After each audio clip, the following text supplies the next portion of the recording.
Driven to Win presents The Hound of the Baskervilles, Chapter 11. A shadowy figure watches from the Tor. But who is he? The extract from my private diary which forms the last chapter has brought my narrative up to the 18th of October, a time when these strange events began to move swiftly towards their terrible conclusion. The incidents of the next few days are indelibly graven upon my recollection, and I can tell them without reference to the notes made at the time.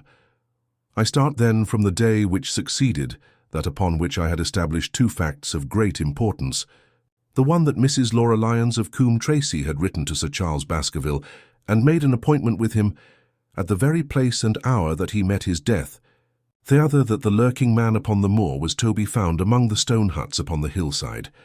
With these two facts in my possession, I felt that either my intelligence or my courage must be deficient if I could not throw some further light upon these dark places. I had no opportunity to tell the baronet what I had learned about Mrs. Lyons upon the evening before, for Dr. Mortimer remained with him at cards until it was very late.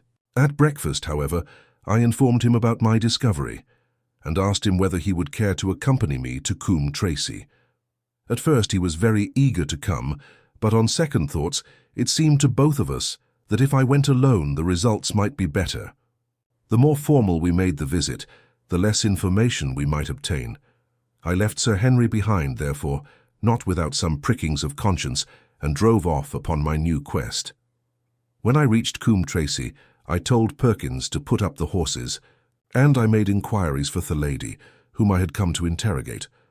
I had no difficulty in finding her rooms, which were central and well appointed. A maid showed me in without ceremony, and as I entered the sitting-room, a lady who was sitting before a Remington typewriter sprang up with a pleasant smile of welcome. Her face fell, however, when she saw that I was a stranger, and she sat down again and asked me the object of my visit.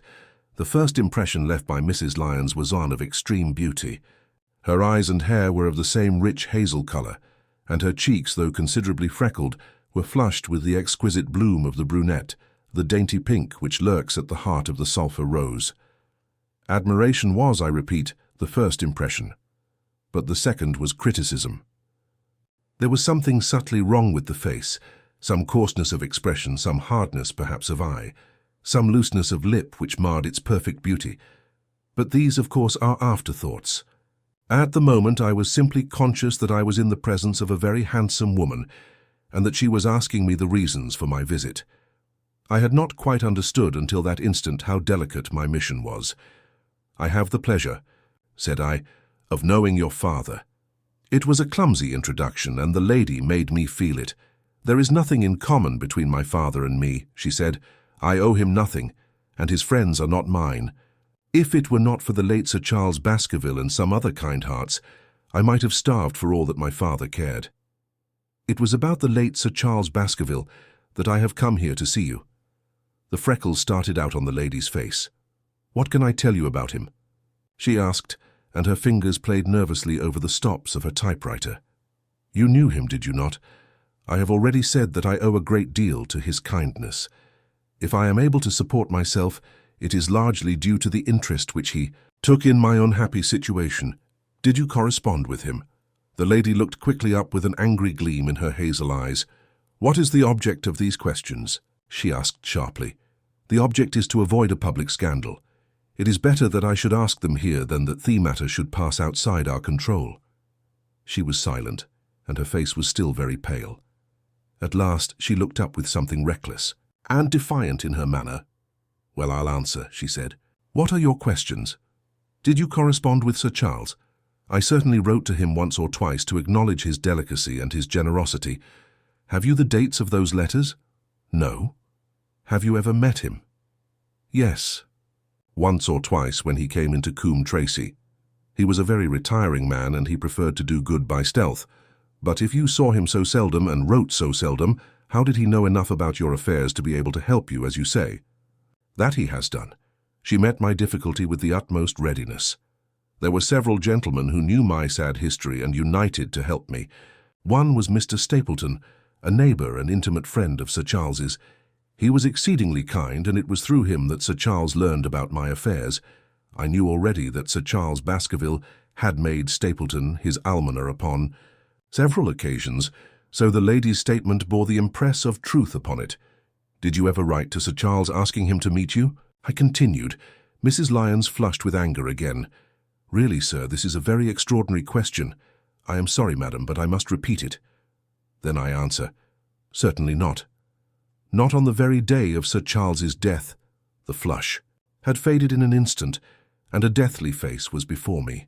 Her dry lips could not speak, the no which I saw rather than heard. Surely your memory deceives you, said I.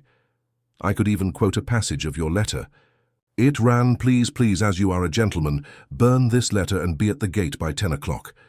I thought that she had fainted, but she recovered herself by a supreme effort. Is there no such thing as a gentleman? She gasped. You do Sir Charles an injustice.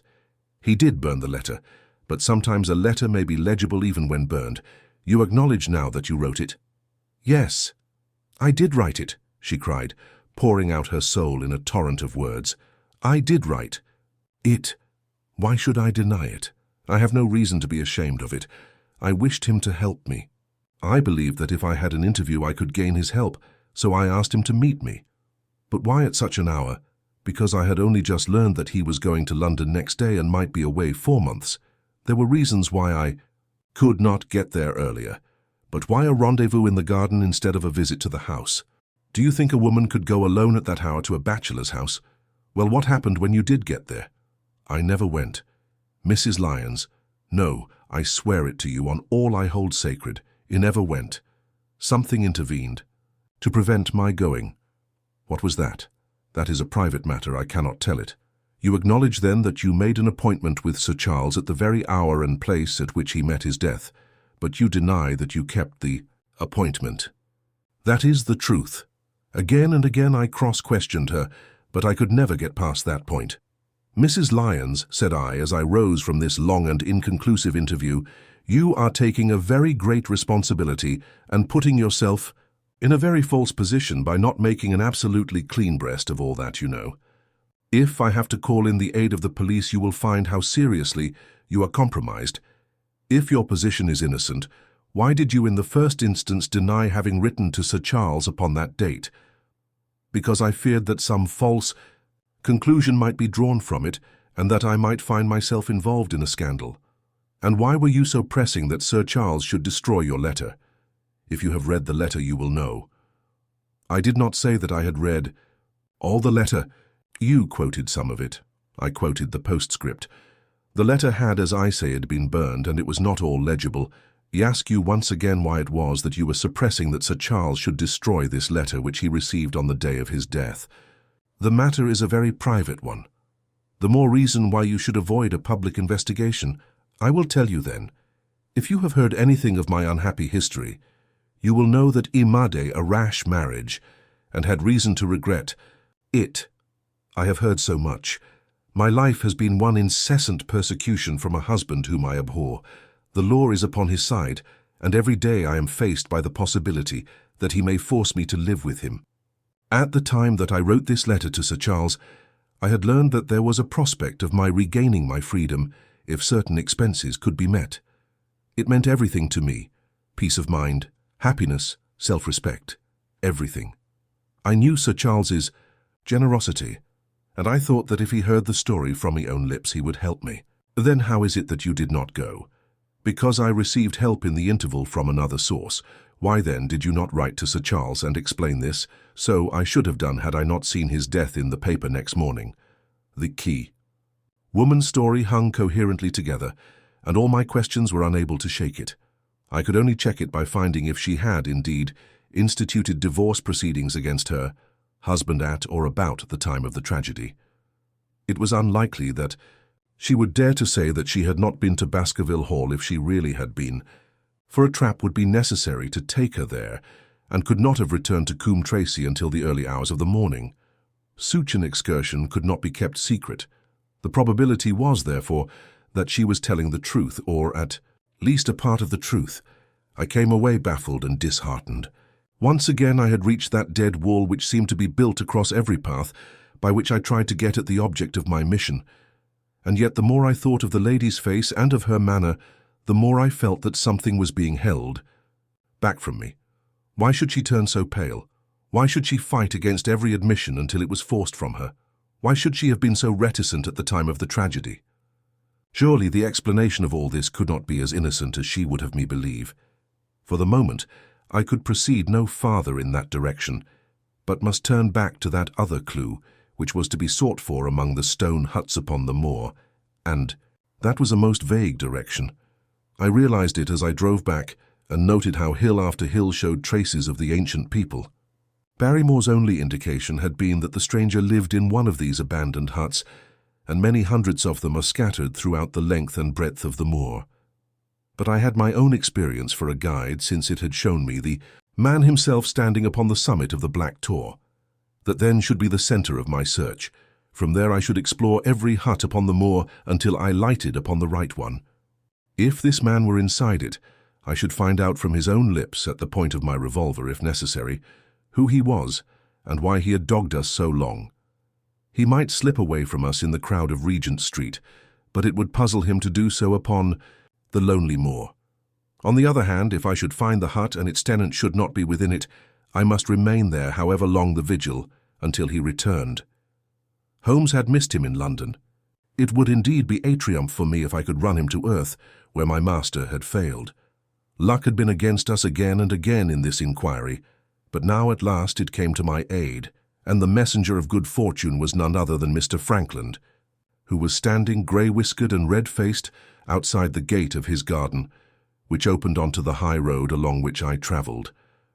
"Good day, Dr. Watson," cried he with unwonted good humour. "You must really give your horses a rest, and come in to have a glass of wine and to congratulate me." My feelings towards him were very far from being friendly after what I had heard of his treatment of his daughter, but I was anxious to send Perkins and the wagonette home, and the opportunity was a good one.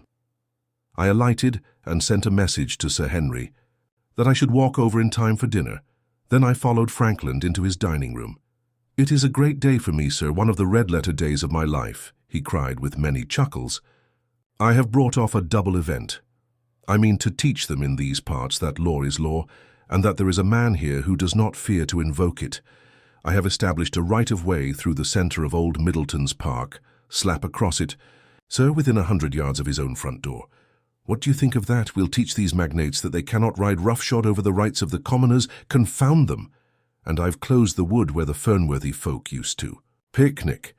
These infernal people seem to think that there are no rights of property, and that they can swarm where they like with their papers and their bottles. Both cases decided, Dr. Watson, and both in my favour. I haven't had such a day since I had Sir John Morland for trespass because he shot in his own warren." "How on earth did you do that?" "Look it up in the books, sir. It will repay reading." Frankland. "Farmorland, Court of Queen's Bench. It cost me £200, but I got my verdict." "Did it do you any good?" "None, sir, none. I am proud to say that I had no interest in the matter. I act entirely from a sense of public duty. I have no doubt, for example, that the Fernworthy people will burn me in effigy tonight. I told the police last time they did it that they should stop these disgraceful exhibitions.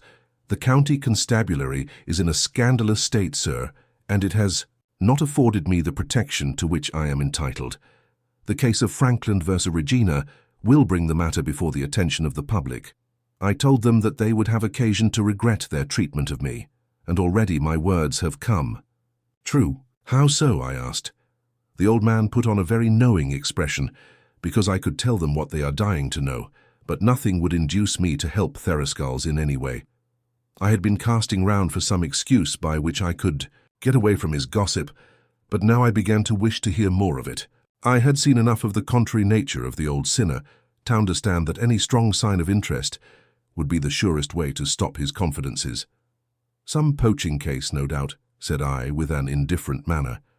"Ha, ha, my boy, a very much more important matter than that." "What about the convict on the moor?" I started. "You don't mean that you know where he is?" said I. "I may not know exactly where he is, but I am quite sure that I could help the police to lay their hands on him. Has it never struck you that the way to catch that man was to find out where he got his food, and so trace it to him?"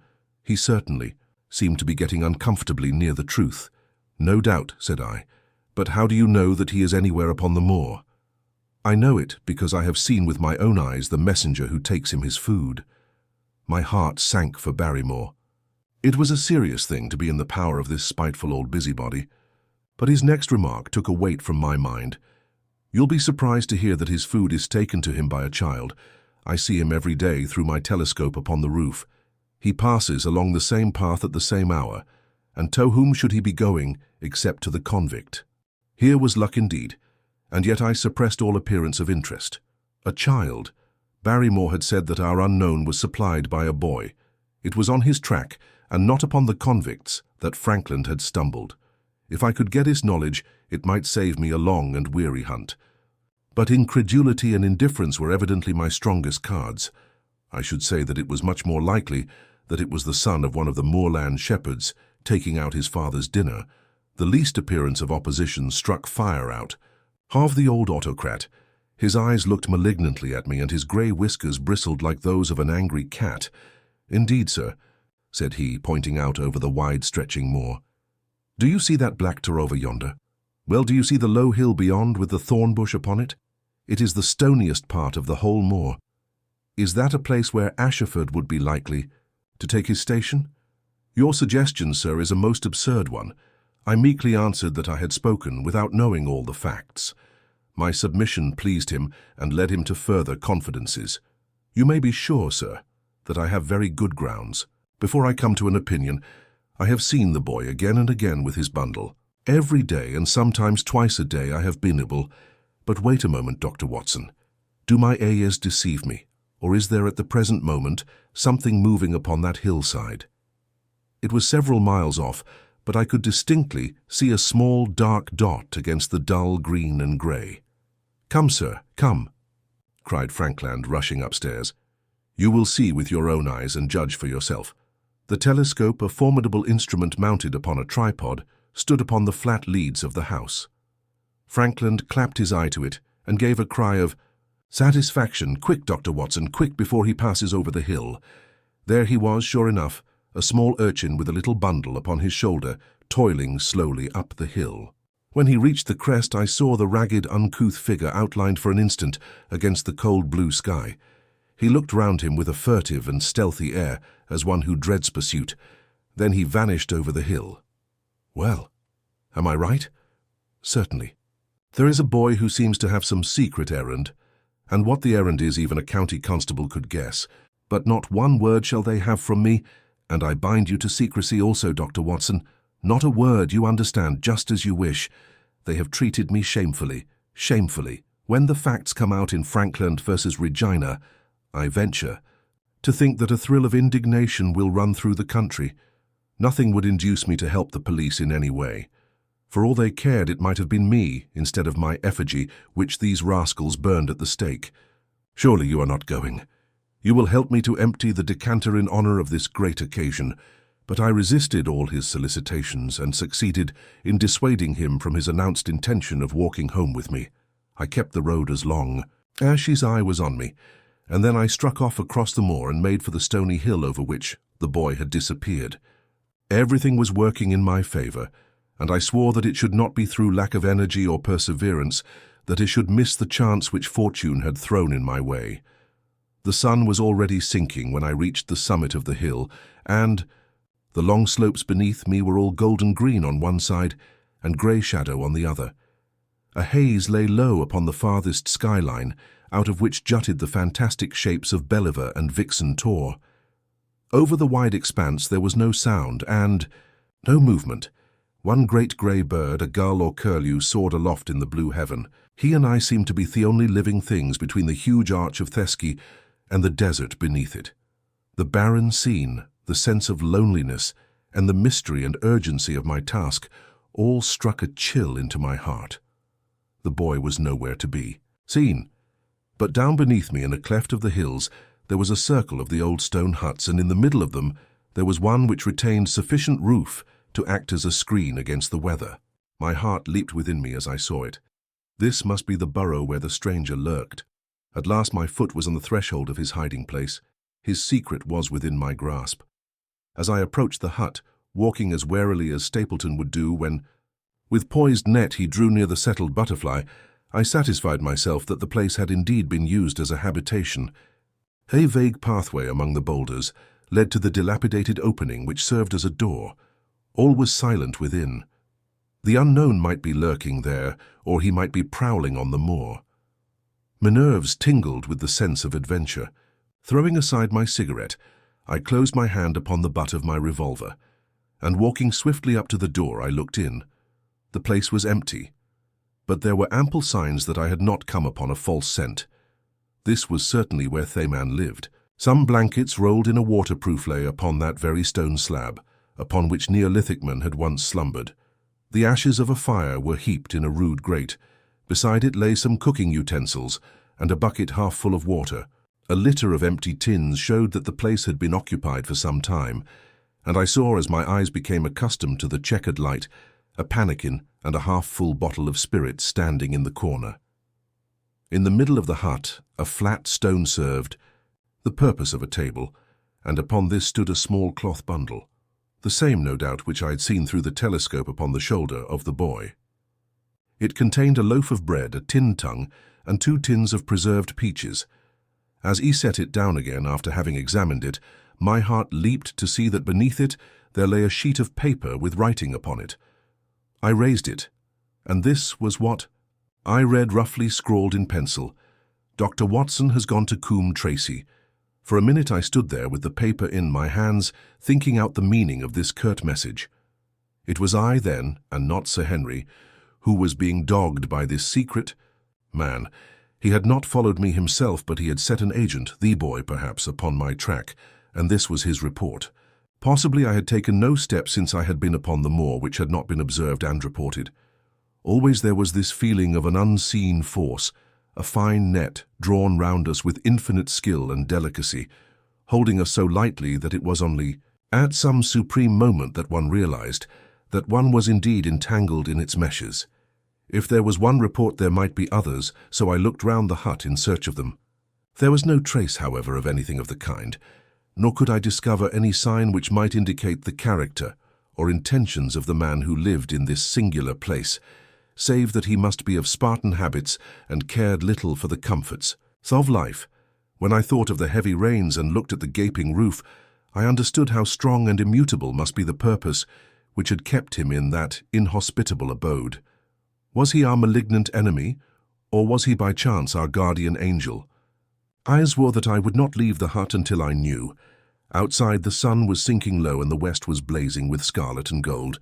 Its reflection was shot back in ruddy patches by the distant pools which lay amid the great Grimpen mire.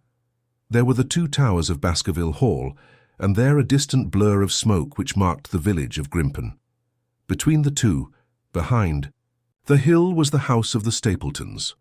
All was sweet and mellow and peaceful in the golden evening light, and yet as I looked at them my soul shared none of the peace of nature, but quivered at the vagueness and the terror of that interview which every instant was bringing nearer. With tingling nerves but a fixed purpose, I sat in the dark recess of the hut and waited with sombre patience for the coming of its tenant. And then at last I heard him. Far away came the sharp clink of a boot striking upon a stone, then another, and yet another, coming nearer and nearer. I shrank back into the darkest corner and cocked the pistol in my pocket, determined not to discover myself until I had an opportunity of seeing something of the stranger. There was a long pause which showed that he had stopped. Then once more the footsteps approached and a shadow fell across the opening of the hut. "It is a lovely evening, my dear Watson," said a well-known voice. "I really think that you will be more comfortable outside than in." "And now," Holmes said, stepping forward, "the real hunt begins."